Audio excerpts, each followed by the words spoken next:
السلام عليكم ورحمة الله وبركاته. أعوذ بالله من الشيطان الرجيم. بسم الله الرحمن الرحيم. الحمد لله رب العالمين، الصلاة والسلام على أشرف المرسلين وعلى آله وصحبه أجمعين. أما بعد. ഏറ്റവും ബഹുമാനം നിറഞ്ഞ ഉസ്താദുമാർ, സ്നേഹം നിറഞ്ഞ മുത്തഅല്ലിമുകളെ, പ്രിയങ്കരായ നാട്ടുകാരെ, ഉള്ളാള് സയ്യിദ് മദനി തങ്ങളുടെ ഉറൂസിൻ്റെ ഭാഗമായി ഇന്ന് ഉച്ച മുതൽ നടന്നുകൊണ്ടിരിക്കുന്ന ശരിയ സെമിനാറിലാണ് നാം ഉള്ളത്. അള്ളാഹു നമ്മിൽ നിന്ന് സ്വീകരിക്കുമാറാവട്ടെ. ബഹുമാനപ്പെട്ട മദനി തങ്ങളുടെ പൊരുത്തം അള്ളാഹു നമുക്കെല്ലാവർക്കും നൽകുമാറാവട്ടെ.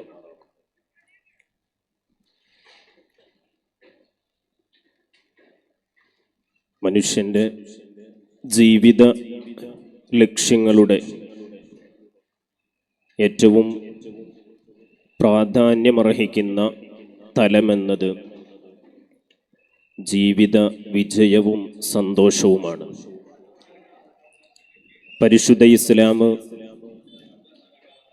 മനുഷ്യന് അനുഭവിക്കേണ്ട അല്ലെങ്കിൽ അനുഭവിച്ചു കൊണ്ടിരിക്കുന്ന സന്തോഷത്തിൻ്റെ യഥാർത്ഥത്തെ പരിചയപ്പെടുത്തുന്നത് അസ്സആദത്തുൽ അബദിയ്യ, ശാശ്വതമായ വിജയം. അത് കീഴിൽ ബഹുമാനപ്പെട്ട സൈനുദ്ദീൻ മഖ്ദൂം റളിയല്ലാഹു അൻഹു പറയുന്നുണ്ട്, തഖ്വൽ ഇലാഹി മദാറു കുല്ലി സആദ. യഥാർത്ഥ വിജയത്തിൻ്റെ, ശാശ്വത വിജയത്തിൻ്റെ അടിസ്ഥാനമെന്ന് പറയുന്നത് തഖ്വയാണ്. വിശുദ്ധ ഖുർആനിൽ സൂറത്തുൻ നാസിആത്തിൽ വഅമ്മാ മൻ ഖാഫ മഖാമ റബ്ബിഹി വനഹൻ നഫ്സ അനിൽ ഹവാ ഫഇന്നൽ ജന്നത ഹിയൽ മഅവ. തഖ്വ പാലിച്ചുകൊണ്ട് ജീവിക്കുന്ന ആളുകൾക്കാണ് ശാശ്വത വിജയമായിട്ടുള്ള സ്വർഗം. ഇസ്ലാമിക വീക്ഷണപ്രകാരം നാം ഈ ലോകത്ത് അനുഭവിക്കുന്ന സന്തോഷങ്ങളും ആനന്ദങ്ങളുമൊക്കെ താൽക്കാലികമാണ്. അത് മരണത്തോടുകൂടെ അവസാനിക്കും. മനുഷ്യൻ അനുഭവിക്കേണ്ട സന്തോഷം അത് യഥാർത്ഥമാകുന്നത് മരണശേഷമുള്ള പാരത്രിക ജീവിതത്തിൽ ലഭിക്കുന്ന ശാശ്വത സന്തോഷമായ ഏറ്റവും വലിയ അനുഭവമായ സ്വർഗ ജീവിതത്തിലൂടെയാണെന്നാണ്. ഈ സ്വർഗ ജീവിതത്തിലേക്കുള്ള അല്ലെങ്കിൽ മനുഷ്യന്റെ ആത്യന്തികമായ സന്തോഷത്തിലേക്കുള്ള മാർഗമെന്ന് പറയുന്നത് ത്വരീഖു തഖ്വയാണ്. തഖ്വ പാലിച്ച് ജീവിക്കുക എന്നുള്ളതാണ്. ഇസ്ലാമും ഇതര മതങ്ങളും വ്യത്യാസപ്പെടുന്നതും ഈ ഒരു കാര്യത്തെ ആശ്രയിച്ചുകൊണ്ടാണ്. നമ്മൾ ഇന്നിവിടെ സംസാരിക്കുന്ന വിഷയം തസവ്വുഫും ഫിഖ്ഹും, ഫഖീഹും സൂഫിയും തമ്മിലുള്ള ബന്ധത്തെക്കുറിച്ചാണ്. തസവ്വുഫ് എന്ന് പറയുന്നത് അത് അനുഭവത്തിന്റെ ലോകമാണ്.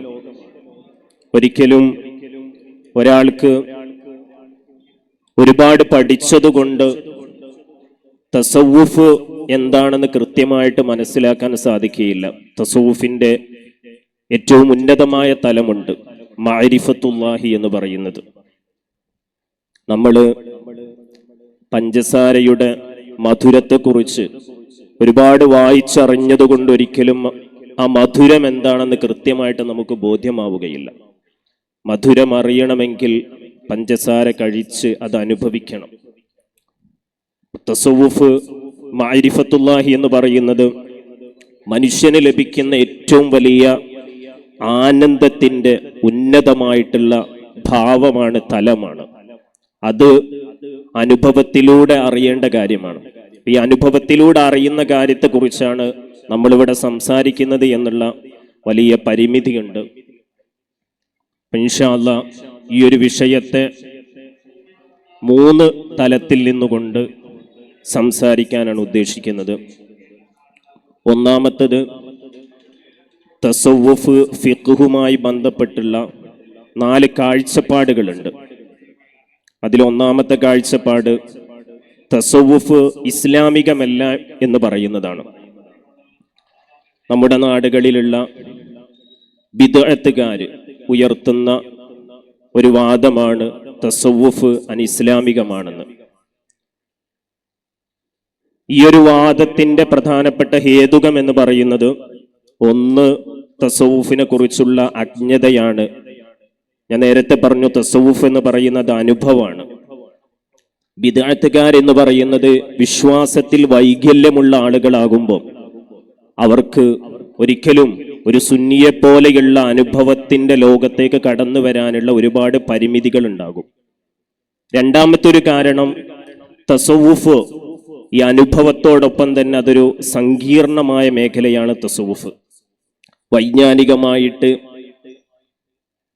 വിൽപ്പത്തി നേടാത്ത ബിദ്അത്തുകാർക്ക് പലപ്പോഴും ഈ സങ്കീർണതയുടെ പ്രശ്നങ്ങളെ, അതിൽ വരുന്ന സംശയങ്ങളെ, ആശങ്കകളെ കൃത്യമായിട്ട് മനസ്സിലാക്കാൻ അവർക്ക് സാധിക്കുന്നില്ല എന്നുള്ളതും തസവ്വുഫിനെതിരെയുള്ള വിമർശനത്തിന്റെ കാരണമാണ്. വളരെ പ്രസിദ്ധമായിട്ടുള്ള ഹദീസു ജിബ്രീൽ, റസൂലുള്ളാഹി സ്വല്ലല്ലാഹു അലൈഹി വസല്ലമ തങ്ങളുടെ അടുക്കൽ വന്നുകൊണ്ട് ജിബ്രീൽ അലൈഹിസ്സലാം ഈമാനിനെ കുറിച്ചും ഇസ്ലാമിനെ കുറിച്ചും ഇഹ്സാനെ കുറിച്ചും ചോദിക്കുന്നുണ്ട്. ആ ഹദീസ് വിശദീകരിച്ചുകൊണ്ട് ശർഹ് മുസ്ലിമില് ബഹുമാനപ്പെട്ട മുസ്ലിം റളിയല്ലാഹു അൻഹു പറയുന്നത്, ഫീഹി ഇന്നൽ ഈമാന വൽ ഇസ്ലാമ വൽ ഇഹ്സാന കുല്ലഹാ ദീൻ. ഈ പറഞ്ഞ ഹദീസിൽ നിന്ന് വളരെ വ്യക്തമാണ് ഈമാന്, ഇസ്ലാം, ഇഹ്സാന് ഈ 3ഉം മതത്തിന്റെ ഭാഗമാണ് എന്ന്. വിശുദ്ധ ഖുർആനിൽ തന്നെ പറയുന്നുണ്ട്, വസ്സാബിഖൂനൽ അവ്വലൂന മിനൽ മുഹാജിരീന വൽ അൻസ്വാരി വല്ലദീന തബഊഹും ബിഇഹ്സാൻ. ഈ ഇഹ്സാൻ എന്നുള്ള പദമാണ് സാങ്കേതികമായിട്ട് തസവ്വുഫ് എന്ന് അറിയപ്പെടുന്നത്. റസൂലുള്ളാഹി സ്വല്ലല്ലാഹു അലൈഹി വസല്ലമ തങ്ങളുടെ മൽ ഇഹ്സാൻ എന്ന് പറയുന്ന ആ ഹദീസും ആ ഹദീസിന് പണ്ഡിതന്മാർ കൊടുത്ത വിശദീകരണവും ഒക്കെ നമുക്ക് നൽകുന്നത് തസവ്വുഫ് ഇസ്ലാമിന്റെ ഭാഗമാണ്, മതത്തിന്റെ ഒരു ഘടകമായിട്ടാണ്. ഈ പറയുന്ന തസവ്വുഫ് അനിസ്ലാമികമാണെന്നുള്ള വാദം തീർത്തും നിരർത്ഥകമാണെന്ന് നമുക്ക് ഇതിൽ നിന്ന് ബോധ്യപ്പെടാൻ സാധിക്കും. രണ്ടാമത്തെ ഒരു വാദം, തസവ്വുഫ് ഇസ്ലാമികമാണെങ്കിലും അത് ഫിഖ്ഹിനപ്പുറമുള്ള, ഫിഖ്ഹിന് പുറത്തുള്ള മറ്റൊരു ലോകമായിട്ടാണ് തസവ്വുഫിനെ വായിക്കുന്നത്. വ്യാജ നിർമ്മിത തസവ്വുഫിന്റെ വക്താക്കൾ മുത്തസവ്വിഫത്ത് ഉയർത്തുന്ന വാദമാണിത്. ഈ ഒരു വാദത്തെ ഇമാമുമാര് ശക്തമായിട്ട് എതിർത്തിട്ടുണ്ട്. അത് കീഴിൽ സൈനുദ്ദീൻ മഖ്ദൂം റളിയല്ലാഹു അൻഹു തന്നെ പറയുന്നുണ്ട്, വഖദത് ത്വരീഖത്തു വൽ ഹഖീഖത്തു യാ അഖി മിൻ ഗൈരി ഫിഅലി ശരീഅത്തിൽ ലൻ തഹ്സുല. ശരീഅത്തില്ലാതെ ഒരിക്കലും ത്വരീഖത്ത് എന്ന് പറയുമ്പം അത് തസവ്വുഫിന്റെ ഉന്നതിയിലേക്ക് എത്താനുള്ള മാർഗവും രീതിയുമാണ് ത്വരീഖത്ത് എന്ന് പറയുന്നത്. ശരീഅത്തില്ലാതെ ഒരിക്കലും തസവ്വുഫ്, ത്വരീഖത്ത് സാധ്യമല്ലെന്ന് ഇവിടെ പറയുകയാണ്.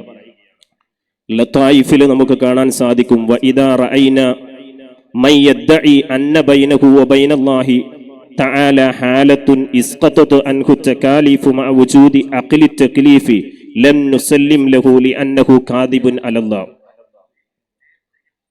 ഒരു പ്രത്യേക അവസ്ഥയിലേക്ക് എത്തുമ്പോൾ ഞാനും അല്ലാഹുവുമായിട്ട് ഒരു പ്രത്യേക ബന്ധം രൂപപ്പെട്ടുകൊണ്ട് തക്ലീഫ്, മതത്തിന്റെ നിയമങ്ങൾ, ശരീഅത്ത്, ഫിഖ്ഹ് പാലിക്കുന്നതിൽ നിന്നും എനിക്ക് മോചനമുണ്ടെന്ന് പറയുന്ന ആളുകൾ യഥാർത്ഥത്തിൽ കാദിബുൻ അലല്ലാഹ്, അള്ളാഹുവിന്റെ മേലിൽ കളവ് പറയുന്ന ആളുകൾ എന്നാണ് നമ്മുടെ ഇമാമുമാര് പരിചയപ്പെടുത്തുന്നത്. ഇപ്പൊ ഫിഖ്ഹില്ലാത്ത തസവുഫ് എന്ന് പറയുന്നത് അത് ഇസ്ലാമിക വിരുദ്ധമായ കാര്യമാണെന്ന് നമുക്ക് മനസ്സിലാക്കാൻ സാധിക്കും. മൂന്നാമത്തെ തസവുഫുമായി ബന്ധപ്പെട്ട മറ്റൊരു കാഴ്ചപ്പാട് മതേതര സൂഫിസം എന്ന് പറഞ്ഞുകൊണ്ട് തസവുഫിന്റെ ഏറ്റവും അടിസ്ഥാനപരമായ കാര്യം ഈമാനാണ്. അള്ളാഹുവിലും റസൂലിലുമുള്ള വിശ്വാസത്തെ തുടർന്ന് ഇസ്ലാമിക ശരീഅത്ത് പാലിച്ചുകൊണ്ട് മുന്നോട്ട് പോകുമ്പോൾ ലഭിക്കുന്ന തസവുഫിനെ, അതിൽ നിന്നും ഏറ്റവും അതിന്റെ കോർ പോയിന്റ് ആയിട്ടുള്ള ഈമാനിനെ മാറ്റി നിർത്തിക്കൊണ്ട് മതമേതായാലും പ്രശ്നമില്ലെന്ന തരത്തിലേക്ക് മതേതര സൂഫിസ കാഴ്ചപ്പാടുകൾ പുലർത്തുന്ന ആളുകൾ നമ്മുടെ നാടുകളിലുണ്ട്. ഇസ്ലാം മുന്നോട്ട് വെക്കുന്ന തസവുഫ് അത് ഈമാൻ ബന്ധിതമായിട്ടുള്ളതാണ്. അപ്പം ഇത്തരമുള്ള ഒരു സൂഫിസം എന്ന് പറയുന്ന വാദം തീർത്തും ഇസ്ലാമിക വിരുദ്ധമാണെന്ന് നമുക്ക് മനസ്സിലാക്കാൻ സാധിക്കും. 3 കാഴ്ചപ്പാടുകൾ ഞാനിവിടെ പറഞ്ഞു. ഒന്ന്, തസവുഫ് തീർത്തും അനിസ്ലാമികമാണെന്ന് പറയുന്ന മുസ്ലിങ്ങളിൽപ്പെട്ട ബിദ്അത്തുകാരുടെ വാദമാണ്. രണ്ടാമത്തേത്, തസവുഫ് ഇസ്ലാമികമാണെങ്കിലും ഫിഖ്ഹിന്റെ ഫ്രെയിംവർക്ക് ആവശ്യമില്ലെന്ന് പറയുന്ന വ്യാജ സൂഫികളുടെ വാദമാണ്. മൂന്നാമത്തേത്, തസവുഫില് ഈമാൻ, അള്ളാഹുവിലും റസൂലിലുമുള്ള വിശ്വാസം ആവശ്യമില്ലാത്ത വിധത്തില് സൂഫിസത്തെ ഒരു മതേതര കാഴ്ചപ്പാടായി അവതരിപ്പിക്കുന്ന രീതിയാണ്. ഇനി 4ാമത്തെ സൂഫിസവുമായി ബന്ധപ്പെട്ടുള്ള കാഴ്ചപ്പാടുണ്ട്. അതാണ് അഹ്ലുസുന്നത്തി വൽ ജമാഅത്ത് മുന്നോട്ട് വെക്കുന്നത്. സൂഫിസം ഇസ്ലാമികമാണ്, ഫിഖ്ഹിന്റെ ശരീഅത്തിന്റെ ഫ്രെയിംവർക്കിൽ നിന്നുകൊണ്ടുള്ള സൂഫിസമാണ് ശരിയായ സൂഫിസം എന്ന് പറയുന്ന അഹ്ലുസുന്നത്തി വൽ ജമാഅത്തിന്റെ കാഴ്ചപ്പാടാണ്. ഇവിടെ തസവുഫ് എന്ന് പറയുന്നത്, അല്ലെങ്കിൽ സൂഫിയാക്കൾ എന്ന് പറയുന്നത്, നേരത്തെ ഞാൻ തുടക്കത്തിൽ പറഞ്ഞിട്ടുള്ള അസ്സഅദത്തുൽ അബദിയ്യക്ക് ആവശ്യമായിട്ടുള്ള തഖ്വ ജീവിതത്തിൽ പാലിക്കുന്ന ആളുകളാണ്. മുത്തഖിയായ ആളാണ്, യഥാർത്ഥത്തിൽ മുത്തഖിയാണ് സൂഫിയാവുന്നത്. അപ്പൊ ഒരാൾ മുത്തഖിയാകുമ്പോൾ ഏറ്റവും അടിസ്ഥാനപരമായിട്ട് ഇസ്ലാമിക ശാസ്ത്രമനുസരിച്ചുകൊണ്ട് അദ്ദേഹത്തിന്റെ വിശ്വാസം, ഈമാൻ ശരിയായിരിക്കണം. ഈമാനിൽ ബിദ്അത്തിന്റെയോ കുഫ്റിന്റെയോ യാതൊരുവിധ ലാഞ്ചനയും ഇല്ലാതിരിക്കുക എന്നുള്ളതാണ് അടിസ്ഥാനപരമായിട്ട് തസവുഫിന് ആവശ്യമുള്ളത്. രണ്ടാമത്തേത്, ഈമാൻ ശരിയാകുന്നതോടൊപ്പം തന്നെ ഫിഖ്ഹ്, നേരത്തെ പറഞ്ഞ ഹദീസ് ജിബിരിയിലുള്ള അൽ ഇസ്ലാം എന്ന് പറയുന്ന, ശരീഅത്ത് എന്ന് പറയുന്ന കർമ്മപരമായ കാര്യങ്ങളിൽ ഫിഖ്ഹ് പാലിച്ച് ജീവിക്കുക എന്നുള്ളതാണ്. ബഹുമാനപ്പെട്ട സൈനുദ്ദീൻ മഖ്ദൂം റളിയല്ലാഹു അൻഹു തന്നെ പറയുന്നുണ്ട്, വത്വരീഖത്തുൻ അഖ്ദും ബി അഹ്വത കൽ വറഅ. ത്വരീഖത്ത് എന്ന് പറഞ്ഞാൽ സൂക്ഷ്മത പാലിക്കുക എന്നുള്ളതാണ്. അപ്പൊ സൂക്ഷ്മതക്ക് പണ്ഡിതന്മാര് 4 തലങ്ങൾ പറയുന്നുണ്ട്. സൂക്ഷ്മതയുടെ ഏറ്റവും അടിസ്ഥാനം എന്ന് പറയുന്നത് തെർക്കുൽ മുഹറമാത്താണ്, ഹറാമുകൾ ഒഴിവാക്കുക എന്നുള്ളതാണ്. അതിന്റെ 2ാമത്തെ തലം എന്ന് പറയുന്നത് തെർക്കു ശുബ്ഹാത്താണ്. ശുബ്ഹത്തായ കാര്യങ്ങളെ ഹറാമാണോ ഹലാലാണോ എന്ന് കൃത്യമായിട്ട് ബോധ്യപ്പെടാത്ത കാര്യങ്ങളെ ഒഴിവാക്കുക എന്നുള്ളതാണ്. വറഇന്റെ സൂക്ഷ്മതയുടെ തഖ്വയുടെ 4ാമത്തെ തലം എന്ന് പറയുന്നത് തെർക്കു മാ ലാ ബഅസ ബിഹി മഖാഫത മാ ബിഹി ബഅസ് എന്നുള്ളതാണ്. ഒരു പ്രശ്നവും ഇല്ലാത്ത കാര്യമാണ്, ശർഈയായിട്ട് പ്രശ്നങ്ങളില്ലാത്ത, ശർഅ് വിരോധിക്കാത്ത കാര്യമാണെങ്കിലും ഈ കാര്യം ചെയ്യുന്നത് കൊണ്ട് വിരോധിച്ച കാര്യത്തിലേക്ക് ഇതിലൂടെ എത്തിച്ചേരുമോ എന്നുള്ള ഭയം കൊണ്ട് പ്രശ്നമില്ലാത്ത കാര്യത്തെ ഒഴിവാക്കുന്ന സൂക്ഷ്മതയുടെ തലമാണ് 3ാമത്തെ തലം എന്ന് പറയുന്നത്. 4ാമത്തെ തലം എന്ന് പറയുന്നത് ഇജ്തിനാബു കുല്ലി മാ ലൈസ ഖാലിസൻ ലില്ലാഹി എന്നുള്ളതാണ്. അള്ളാഹുവിന്റെ വജ്ഹിന് വേണ്ടിയല്ലാത്ത മുഴുവൻ കാര്യങ്ങളെയും ഒഴിവാക്കുക എന്നുള്ളതാണ്. അപ്പൊ ഈ ഒരു കാര്യത്തെ നമ്മൾ കൃത്യമായിട്ട് മനസ്സിലാക്കുമ്പോൾ ഇവിടെ തസവുഫിന്റെ ഏറ്റവും അടിസ്ഥാനമായിട്ടുള്ള തെർക്കുൽ മുഹറമാത്ത് എന്ന് പറയുന്നത് അത് തീർച്ചയായിട്ടും ഫിഖ്ഹിനോട് അനുബന്ധമായിട്ടുള്ള കാര്യമാണ്. അപ്പൊ ഫിഖ്ഹില്ലാത്ത തസവുഫ് എന്ന് പറയുന്നത് ഒരിക്കലും സാധ്യമല്ല. ഒരു സൂഫിയായിട്ടുള്ള വ്യക്തി ചെയ്യുന്നത് തന്റെ ജീവിതത്തിൽ എല്ലാ വാജിബുകളും ചെയ്യുക, എല്ലാ ഹറാമും ഒഴിവാക്കുക, കറാഹത്തിനെ പരമാവധി ഒഴിവാക്കുക, സുന്നത്തുകളെ പരമാവധി ചെയ്യുക, ഹലാലിനെ ആവശ്യത്തിന് വേണ്ടി മാത്രം ചെയ്യുക എന്നുള്ളതാണ് ഒരു സൂഫിയുടെ ജീവിതത്തിന്റെ സവിശേഷത എന്ന് പറയുന്നത്. അപ്പൊ ഹറാമുകളെ മുഴുവനും ഒഴിവാക്കുക, വാജിബുകളെ മുഴുവനും ചെയ്യുക, അതുപോലെ തന്നെ കറാഹത്തും സുന്നത്തും ഹലാലുമായി ബന്ധപ്പെട്ട ഈ വിഷയങ്ങളോട് അനുബന്ധമായിട്ടാണ് സൂഫിയുടെ ജീവിതം രൂപപ്പെടുന്നത് എന്നതുകൊണ്ട് തന്നെ ഇസ്ലാമിക ശരീഅത്ത് ഫിഖ്ഹ് മാറ്റിവെച്ചുകൊണ്ടുള്ള ഒരു തസവൂഫ് സാധ്യമല്ലെന്ന് നമുക്ക് മനസ്സിലാക്കാൻ സാധിക്കും. തസവൂഫിനെ അഹ്ലുസുന്നത്തി വൽ ജമാഅത്ത് മുന്നോട്ട് വെക്കുന്ന തസവൂഫ് അത് രണ്ടു തലത്തിൽ നമുക്ക് കാണാൻ സാധിക്കും. ഒന്ന്, തസവൂഫിന്റെ അല്ലെങ്കിൽ തസവൂഫ് എന്ന് പറയുമ്പം ആത്മ സംസ്കരണം, കൽബിന്റെ ഹൃദയത്തിന്റെ ശുദ്ധീകരണം, വിമലീകരണം എന്നുള്ളതാണ് തസവൂഫ് കൊണ്ട് അതിന്റെ ഏറ്റവും അടിസ്ഥാനപരമായിട്ട് അർത്ഥമാക്കുന്നത്. അപ്പൊ നമ്മുടെയൊക്കെ ജീവിതത്തിൽ ഉണ്ടായിക്കൊണ്ടിരിക്കുന്ന അംറാദുൽ ഖുലൂബ് ഉണ്ടാവും, കൽബിന്റെ രോഗങ്ങൾ ഉണ്ടാവും, അസൂയ പോലോത്ത, ഷഹ്വത്ത് പോലോത്ത ഹൃദയത്തിന്റെ രോഗങ്ങൾ. ആ ഹൃദയത്തിന്റെ രോഗത്തിൽ നിന്നും ഹൃദയത്തെ വിശുദ്ധമാക്കുക എന്നുള്ളതാണ് ആത്മസംസ്കരണത്തിന്റെ, അഖ്ലാഖിന്റെ, ഇഹ്സാനിന്റെ ഏറ്റവും അടിസ്ഥാന ഘടകം എന്ന് പറയുന്നത്. ഇത് എല്ലാ മനുഷ്യന്മാരും ചെയ്യേണ്ടതാണ്. അതുകൊണ്ട് തന്നെ തസവൂഫിന്റെ അല്ലെങ്കിൽ ത്വരീഖത്ത് എന്ന് പറയുന്നത്, നമ്മൾ ത്വരീഖത്ത് എന്ന് പറയുമ്പോൾ തസവൂഫിന്റെ മറ്റൊരു തലത്തിൽ രൂപപ്പെടുന്നതാണ്. അത് എല്ലാ മനുഷ്യർക്കും ത്വരീഖത്ത് സ്വീകരിക്കേണ്ടത് ആവശ്യമില്ല.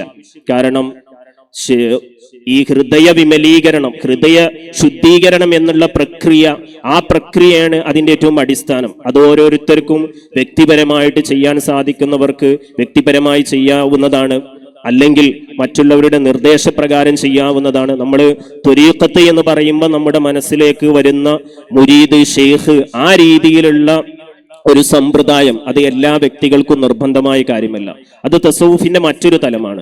അവിടെ സംഭവിക്കുന്നത് ഒരാളുടെ ജീവിതം, ഒരാളുടെ മാനസികമായ, ശാരീരികമായ മുഴുവൻ പ്രവർത്തനങ്ങളും അള്ളാഹുവിലേക്ക് ലയിപ്പിക്കുന്ന ആ ഒരു കഠിന പരിശീലന പ്രയത്ന ഫലമായിട്ട് ലഭിക്കുന്ന മാരിഫത്തിലേക്കുള്ള ഒരു പ്രവേശനമാണ് നമ്മൾ ത്വരീഖത്ത് എന്ന് പറയുന്ന തസവൂഫിലൂടെ അർത്ഥമാക്കുന്നത്.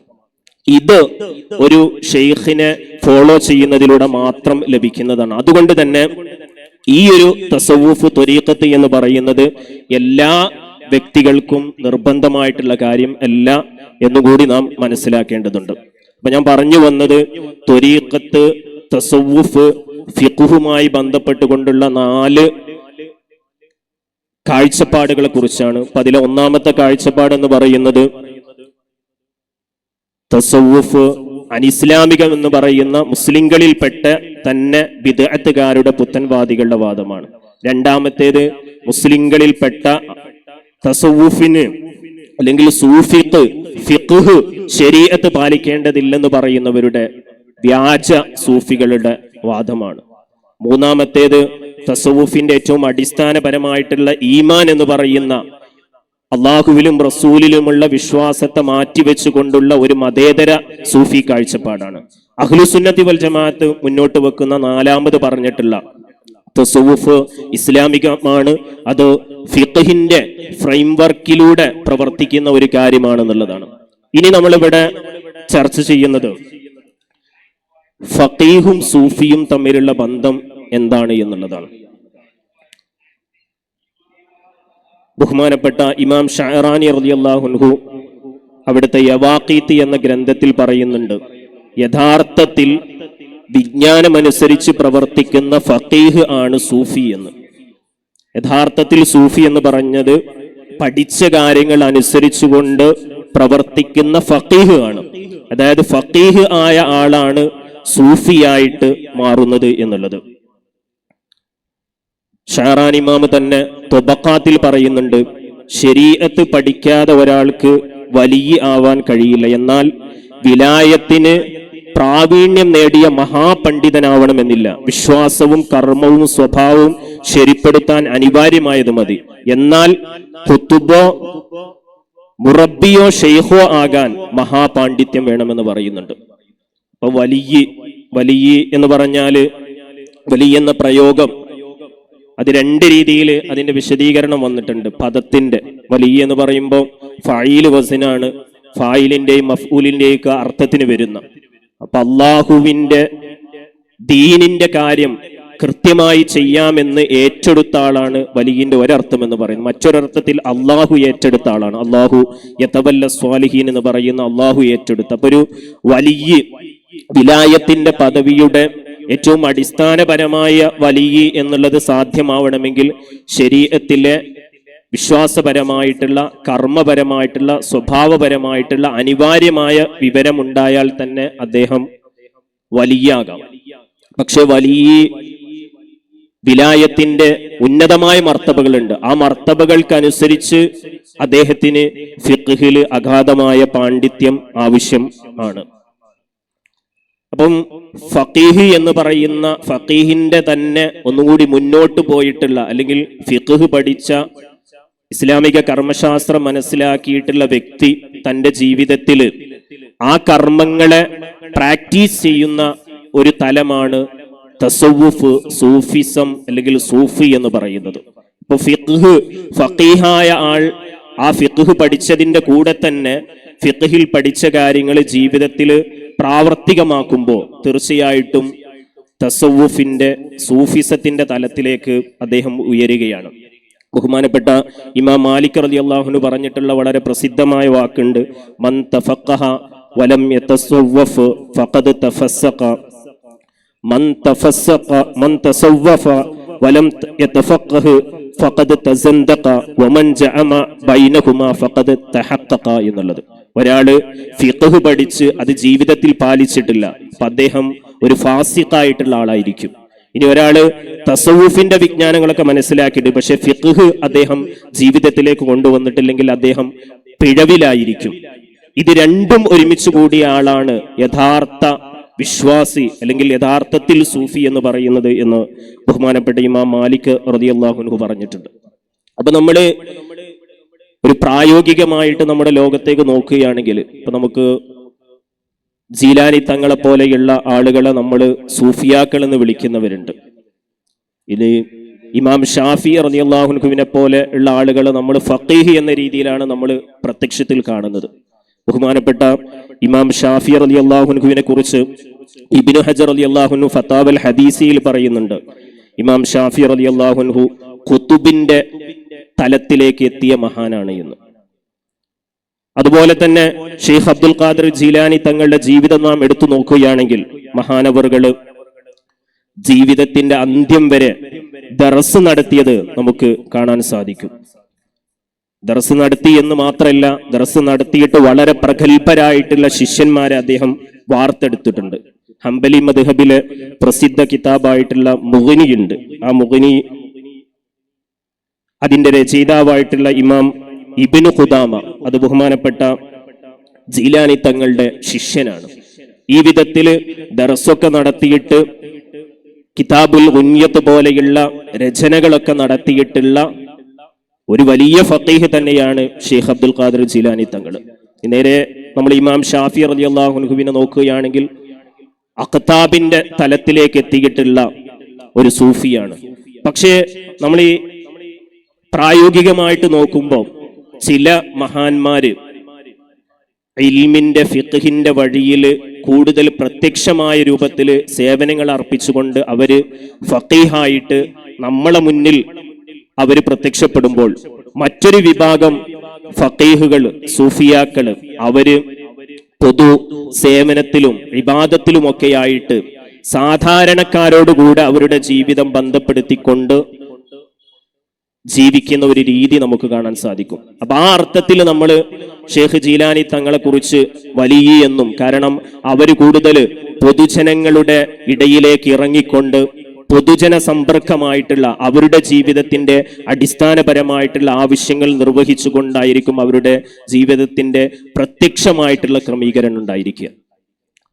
നേരത്തെ പറഞ്ഞ ഇമാം ഷാഫി റളിയല്ലാഹു അൻഹുവിനെ പോലെയുള്ള, ഇബ്നു ഹജർ റളിയല്ലാഹു അൻഹുവിനെ പോലെയുള്ള, ഇമാം നവവി റളിയല്ലാഹു അൻഹുവിനെ പോലെയുള്ള ആളുകളുണ്ട്. അവർ കൂടുതൽ ഇൽമിന്റെ അഹ്ലുൽ ഇൽമുമായി ബന്ധപ്പെട്ടുകൊണ്ടുള്ള കൂടുതൽ പ്രവർത്തനങ്ങളായിരിക്കും, രചനകള്, ഈ രീതിയിലായിരിക്കും അവരുടെ ജീവിതം. അപ്പൊ യഥാർത്ഥത്തിൽ നമ്മൾ സൂക്ഷ്മമായിട്ട് നോക്കുകയാണെങ്കിൽ യഥാർത്ഥ സൂഫിയാക്കളൊക്കെ അവര് നല്ല ഫഖീഹുകളായിരിക്കും. യഥാർത്ഥ ഫഖീഹുകളൊക്കെ അവര് സൂഫിയാക്കളുമായിരിക്കുമെന്ന് നമുക്ക് കാണാൻ സാധിക്കും. ഇനി നമ്മള് ഇന്നിവിടെ ചർച്ച ചെയ്തിട്ടുള്ള സൂഫിയാക്കളുടെ ജീവിതമുണ്ട്. ആ സൂഫിയാക്കളുടെ ജീവിതത്തില് ഫിഖ്ഹിന് തസവ്വുഫിലൂടെ, സൂഫിയാക്കളിലൂടെ എന്ത് സംഭാവനകള് ലഭിച്ചു എന്ന് നോക്കുകയാണെങ്കിൽ നമുക്കൊരു 4 തരത്തിൽ അതിനെ ക്രമീകരിക്കാൻ സാധിക്കും. സൂഫിയാക്കൾ, മഹാന്മാരായിട്ടുള്ള ഔലിയാക്കൾ, അവര് ഇസ്ലാമിന്റെ ഏറ്റവും അടിസ്ഥാനപരമായിട്ടുള്ള ശരീഅത്തുണ്ട്. ആ ശരീഅത്തിന് അവർ നൽകിയിട്ടുള്ള സംഭാവനകളെ കുറിച്ച് ഫിഖ്ഹ് എന്ന് പറയുന്നതാണ് യഥാർത്ഥത്തിൽ ഇസ്ലാമിന്റെ പ്രാക്ടിക്കൽ രൂപം എന്ന് പറയുന്നത്. ആ ഇസ്ലാമിന്റെ ആ പ്രായോഗിക വശത്തിന് സൂഫിയാക്കളിലൂടെ എന്ത് സേവനങ്ങൾ ലഭിച്ചു എന്ന് നാം പരിശോധിച്ചു നോക്കുകയാണെങ്കിൽ നമുക്ക് 4 തരത്തിൽ അതിനെ ക്രമീകരിക്കാൻ സാധിക്കും. ഒന്ന്, സൂഫിയാക്കള് നേരത്തെ പറഞ്ഞു, യഥാർത്ഥ സൂഫി എന്ന് പറയുന്നത് ഫിഖ്ഹ് ജീവിതത്തിൽ കൃത്യമായിട്ട് പാലിക്കുന്ന ആളാണ്. ഒരു സൂഫിയായ വലിയായ ആള് ഈ ലോകത്ത് നൽകുന്ന ഏറ്റവും വലിയ സംഭാവന എന്ന് പറയുന്നത് ഫിഖ്ഹിനെ പ്രാക്ടീസ് ചെയ്യുന്നു എന്നുള്ളതാണ്. കാരണം അവരുടെ ജീവിതം തഖ്വയുടെ എല്ലാ തലങ്ങളും പാലിച്ചുകൊണ്ട് സൂക്ഷ്മതയോടുകൂടെ ആയിരിക്കും നമുക്കത് കാണാൻ സാധിക്കും. അതുകൊണ്ട് തന്നെ സൂഫിയാക്കളുടെ ഏറ്റവും വലിയൊരു സംഭാവനയായിട്ട് നമുക്ക് കാണാൻ സാധിക്കുന്നത് കൃത്യമായിട്ടുള്ള റിയാദയിലൂടെ, വലിയ ശ്രമങ്ങളിലൂടെ അവര് വാജിബുകൾ ചെയ്യുന്നതിനപ്പുറം ജീവിതത്തിൽ പരമാവധി സുന്നത്തുകൾ പാലിക്കുന്ന തലത്തിലേക്ക്. അപ്പൊ സുന്നത്തുകൾ എന്ന് പറയുന്നത് അത് ഫിഖ്ഹിൽ വിവരിച്ചിട്ടുള്ള കാര്യങ്ങളാണ്. അപ്പൊ ഈ പരമാവധി ജീവിതത്തിൽ സുന്നത്തുകൾ പാലിച്ചുകൊണ്ട്, അതോടൊപ്പം തന്നെ ഹറാമുകളെ മുഴുവൻ ഒഴിവാക്കിക്കൊണ്ട്, കറാഹത്തുകളെ പരമാവധി ഒഴിവാക്കിക്കൊണ്ട്, ഹലാലുകളെ ആവശ്യത്തിന് വേണ്ടി മാത്രം ചെയ്യുന്ന രൂപത്തിൽ ആ ഫിഖ്ഹിനെ ജീവിതത്തിൽ, ഇസ്ലാമിനെ, ഒരു ലിവിങ് ഇസ്ലാമിനെ കാണിക്കുന്നു എന്നുള്ളതാണ് ബഹുവന്യരായിട്ടുള്ള സൂഫിയാക്കൾ നമ്മുടെ ഫിഖ്ഹിലേക്ക് നൽകിയിട്ടുള്ള ഏറ്റവും പ്രധാനപ്പെട്ട സംഭാവന എന്ന് നമുക്ക് മനസ്സിലാക്കാൻ സാധിക്കും. രണ്ടാമത്തെ സൂഫിയാക്കളുടെ ഏറ്റവും വലിയ സംഭാവന എന്ന് പറയുന്നത്, നമ്മൾ ഈ ലോകത്ത് ജീവിക്കുമ്പോൾ ഞാൻ തുടക്കത്തിൽ പറഞ്ഞു, നമ്മുടെയൊക്കെ ഏത് മനുഷ്യന്റെയും ആഗ്രഹം ജീവിതത്തിൽ നല്ല അനുഭവങ്ങൾ ഉണ്ടാവുക, സന്തോഷങ്ങൾ ഉണ്ടാവുക എന്നുള്ളതാണ്. ഒരു മനുഷ്യന്റെ യഥാർത്ഥമായ സന്തോഷം, അനുഭവം എന്ന് പറയുന്നത് അവൻ അള്ളാഹുവിന് വേണ്ടി അവന്റെ ജീവിതത്തെ ക്രമീകരിക്കുക എന്നുള്ളതാണ്. അപ്പൊ സൂഫിയാക്കള് ആ ഒരു അനുഭവത്തെ, അള്ളാഹുവിന് വേണ്ടി ജീവിതം ക്രമീകരിക്കുന്നതിലൂടെ മനുഷ്യന് ലഭിക്കുന്ന ഒരിക്കലും നഷ്ടപ്പെടാത്ത സന്തോഷമുണ്ട്. ആ സന്തോഷത്തെ ജീവിതത്തിൽ അനുഭവിക്കുന്ന ആളുകളാണ്. അതിനെ നമ്മൾ മറ്റൊരു അർത്ഥത്തിൽ പറയുകയാണെങ്കിൽ, മറ്റൊരു ഭാഷയിൽ പറയുകയാണെങ്കിൽ, മനുഷ്യൻ ചെയ്യുന്ന ഇബാദത്തിന്റെ പൊരുളുകളെ തിരിച്ചറിഞ്ഞിട്ടുള്ള, ആ പൊരുളുകളുടെ അനുഭവങ്ങളെ ജീവിതത്തിൽ അനുഭവിച്ചു കൊണ്ടിരിക്കുന്ന മഹത്തായ ഒരു ഖലീഫത്തുല്ലാഹി എന്ന് പറയുന്ന, അള്ളാഹുവിന്റെ പ്രാതിനിധ്യം എന്ന് പറയുന്ന അടിമയുടെ ഏറ്റവും ഉദാത്തമായ തലമുണ്ട്. ആ തലം അനുഭവിക്കുകയും ആ അനുഭവങ്ങൾ നമുക്ക് കൈമാറി തരുന്ന ആളുകളാണ് സൂഫിയാക്കൾ എന്ന് പറയുന്നത്. ആ അനുഭവത്തിന്റെ ഒരു വെളിച്ചമായിരിക്കാം. നമുക്കറിയാം, ഈ നമ്മൾ നിൽക്കുന്ന ഇവിടെയുള്ള ദർഗയുണ്ട്, ഇതുപോലെ ഒരുപാട് ദർഗകളുണ്ട്. ആ ദർഗകള് ഇവരെ അനുഭവിക്കുമ്പം ഇവരുടെ അനുഭൂതിയുണ്ട്. ആ അനുഭൂതി ബറക്കത്തായിട്ട് നമ്മളിലേക്ക് എത്തുന്നത് കൊണ്ടായിരിക്കും നമ്മളൊക്കെ ഇവരുടെ ചാരത്ത്, ഇവരുടെ സുഹബത്തിൽ നിൽക്കുമ്പം നമുക്കും അറിയാതെ നമ്മുടെ പ്രശ്നങ്ങൾ മറന്നു പോകുന്ന, അള്ളാഹുവിലേക്ക് കൂടുതൽ തവക്കുലാക്കാനുള്ള ഒരു ആത്മവിശ്വാസം കൈവരിക്കുന്ന തലത്തിലേക്ക് നമ്മുടെ മനസ്സ് പാകപ്പെടുന്നത് എന്ന് നമുക്ക് മനസ്സിലാക്കാൻ സാധിക്കും. മൂന്നാമതായിട്ട് സൂഫിയാക്കൾ നൽകിയിട്ടുള്ള വലിയൊരു സംഭാവനയാണ് അവർ നൽകിയിട്ടുള്ള സോഷ്യൽ ആക്ടിവിസം, കമ്മ്യൂണിറ്റി ബിൽഡിംഗ് എന്ന് പറയുന്നത്. ഏത് നാട്ടിൽ പോയി നോക്കിയാലും നമുക്ക് ഏറ്റവും മികച്ച ഉദാഹരണം ഈ ഒരു ദർഗ തന്നെയാണ്. ഇവിടെ എല്ലാ മതവിഭാഗങ്ങളിലും പെട്ട ആളുകൾ അവര് ഇങ്ങോട്ട് വരുന്നുണ്ട്. അപ്പൊ 400 വർഷങ്ങൾക്ക് മുമ്പ് ഇവിടെ ഉണ്ടായിട്ടുള്ള ആ ഒരു വെളിച്ചമുണ്ട്. ആ വെളിച്ചത്തിന്റെ ഫലം ഇവിടെ സാമൂഹിക നിർമ്മാണ പ്രക്രിയയിൽ ഇപ്പോഴും തുടർന്നുകൊണ്ടിരിക്കുകയാണ്.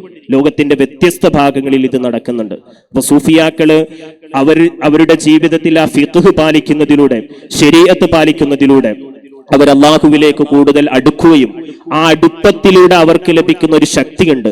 ആ ശക്തിയിലൂടെ അവരെന്ത് ചെയ്യാണ്, ഈ സമൂഹത്തിന് വഴികാട്ടികളാവാൻ, മാർഗദർശികളാവാൻ അവർക്ക് സാധിക്കുന്നു എന്നുള്ളത് സൂഫിയാക്കള് ഫിഖ്ഹ് ജീവിതത്തിൽ പാലിച്ചതിലൂടെ അവർ നൽകുന്ന പ്രയത്നം എന്ന് പറയുന്നത്, ഈ ആളുകളുണ്ട്, ഈ സാധാരണക്കാരായ ആളുകളുണ്ട്, ഈ ആളുകൾക്ക് അള്ളാഹുവിനെ കുറിച്ചുള്ള അനുഭവങ്ങളിലൂടെ അവർക്ക് ഫിഖ്ഹ് പാലിക്കാൻ, നിസ്കരിക്കാൻ, നോമ്പനുഷ്ഠിക്കാൻ, ഹറാമിൽ നിന്ന് മാറി നിൽക്കാൻ അവർക്ക് പ്രചോദനം കൊടുക്കുന്ന രൂപത്തിലേക്ക് അവരുടെ ആ വൈജ്ഞാനികമായിട്ടുള്ള മികവ്, ആത്മീയമായിട്ടുള്ള അവരുടെ ശക്തി ഉപയോഗപ്പെടുത്താൻ സാധിക്കുന്നു എന്നുള്ളതാണ്.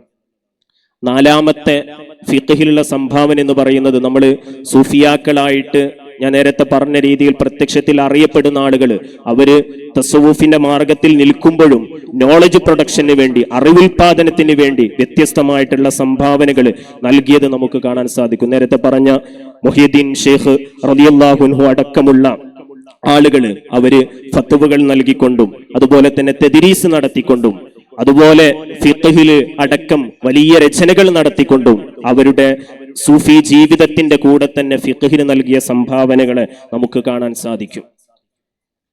ഇനി അവസാനമായിക്കൊണ്ട് സൂഫിസത്തിന്റെ, ഫിഖ്ഹിന്റെ ഫഖീഹും സൂഫിയും ഉണ്ട്.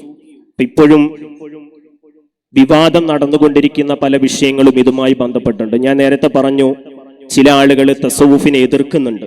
ആ എതിർക്കാനുള്ള ഒരു കാരണമായി നമുക്ക് കാണാൻ സാധിക്കുന്നത്, തസവൂഫിന്റെ, അഹ്ലു തസവൂഫിന്റെ ആളുകളിൽ നിന്നും ഉണ്ടാകുന്ന പ്രത്യക്ഷത്തില് ഇസ്ലാമികമായ വിശ്വാസത്തിനോ ഫിഖ്ഹിനോ വിരുദ്ധമായിട്ടുള്ള വാക്കുകളോ പ്രവർത്തികളോ ഒക്കെ ഉണ്ടാകും.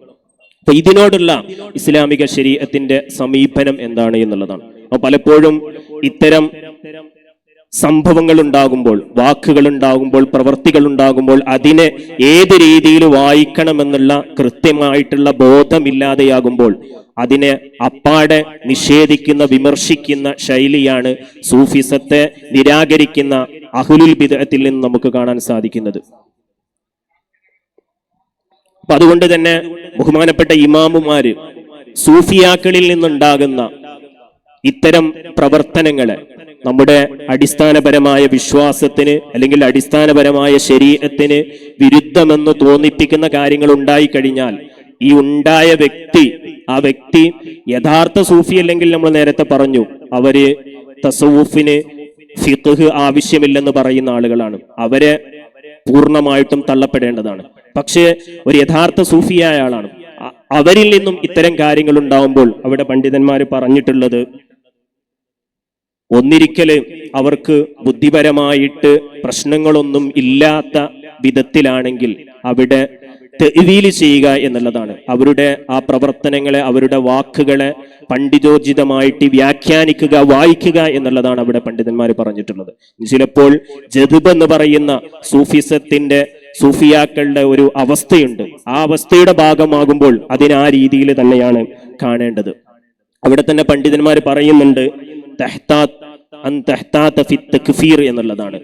ഒരിക്കലും സൂക്ഷ്മത ഇല്ലാത്ത വിമർശനത്തിലൂടെ കുഫ്റി ആരോപിക്കുന്ന തലത്തിലേക്ക് ഒരിക്കലും വിമർശനങ്ങൾ പോവാൻ പാടില്ല എന്നുള്ളത്. അലിയുൽ ഖവാസി റളിയല്ലാഹു അൻഹു പറയുന്നുണ്ട്, ലഅ്തിറാദ അലൽ ഫഖീഹി ഇദാ അൻകറ അലൽ മുതസവ്വിഫതി അംറൻ യുഖാലിഫു ലാഹിറ ശർഈ എന്നുള്ളത്. ശർഇന്റെ പ്രത്യക്ഷത്തിന് വിരുദ്ധമായിട്ടുള്ള ഒരു കാര്യം ഒരു ആളിൽ നിന്നും കണ്ടാൽ അതിനെ ചോദ്യം ചെയ്യുന്നതിന് ഒരിക്കലും പ്രശ്നമില്ല. ഒരു ഫഖീഹായ ആൾക്ക് അതിനെ ചോദ്യം ചെയ്യുന്നത് കൊണ്ട് കുഴപ്പമില്ല എന്ന് അദ്ദേഹം പറയുന്നുണ്ട്. അപ്പൊ ഇവിടെ നമ്മൾ മനസ്സിലാക്കേണ്ടത്, തസവ്വുഫ് എന്ന് പറയുന്നത് അത് ഇസ്ലാമികമായ അടിസ്ഥാന വിശ്വാസം ഉൾക്കൊണ്ടുകൊണ്ട് ഇസ്ലാമിക ശരീഅത്തിന്റെ ഫിഖ്ഹിന്റെ ഉള്ളിൽ നിന്നുകൊണ്ടുള്ള തസവ്വുഫ്, അതാണ് യഥാർത്ഥ തസവ്വുഫ് എന്ന് പറയുന്നത്. അവരാണ് യഥാർത്ഥ വലിയ എന്ന് പറയുന്നത്.